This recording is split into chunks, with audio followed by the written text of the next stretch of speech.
Here lies George Johnson, hanged by mistake, 1882.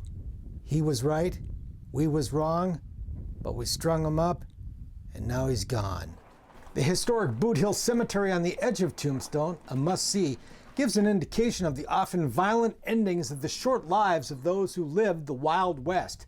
Boot Hill's most famous graves are those of the three men on the losing side of the gunfight at the OK Corral, that most legendary of all Old West showdowns, where members of the Clanton gang shot it out with Wyatt Earp, his brothers Virgil and Morgan, and the deadly dentist known as Doc Holliday. But not everybody thinks the Earps were the good guys. If they'd have came back to Tombstone, they would have been tried, convicted, and hung for murder, because a lot of those cowboys were innocent, and the Earps just killed them anyway.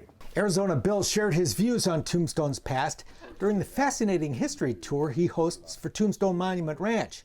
Bill takes you to the old courtroom where killers were sentenced and the gallows outside where that grim sentence was carried out in the courtyard.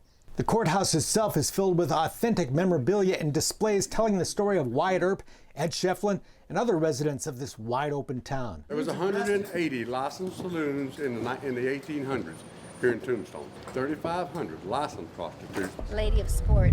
We met a lady of sport, a reenactor of course, outside the very authentic Birdcage Theater, where you can see Doc Holliday's faro table, the horse-drawn hearse kept busy on trips to Boot Hill, and whose walls and ceiling are punctured with hundreds of bullet holes.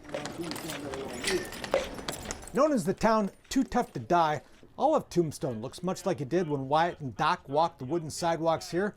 Even visiting members of the U.S. Army admire the grit it must have taken to survive here back in the day. Pretty impressive. Just the history of it. As we were driving out, we were just wondering back, in those days of the cowboys, of how they crossed the lands through here, is the way it is laid out. It's just amazing. Yeah. How would you navigate from point A to point B? They didn't have Siri or a GPS back then. We met those soldiers outside the Gunfighter Hall of Fame, where you can see the weapons owned by Doc Holliday, the Dalton Gang, and other Western legends. Big Nose Kate's is among the popular historic saloons, where you can also book a private tour of the town. You get the real history, you find out which buildings are authentic from the 1800s, you find out where the gunfight happened and why it happened. I do the real version, not Hollywood. Last gunfight show of the day, right inside the Gunfight Palace. Gunfights are always a big draw, but there's none more popular than the one everyone comes here to see, the reenactment of the gunfight at the OK Corral. But the Earps and Doc Holliday are happy to pose for a picture before they bravely stride off to face down the Clanton gang. As cool as it is, Tombstone is only the best known part of this area's rich frontier history.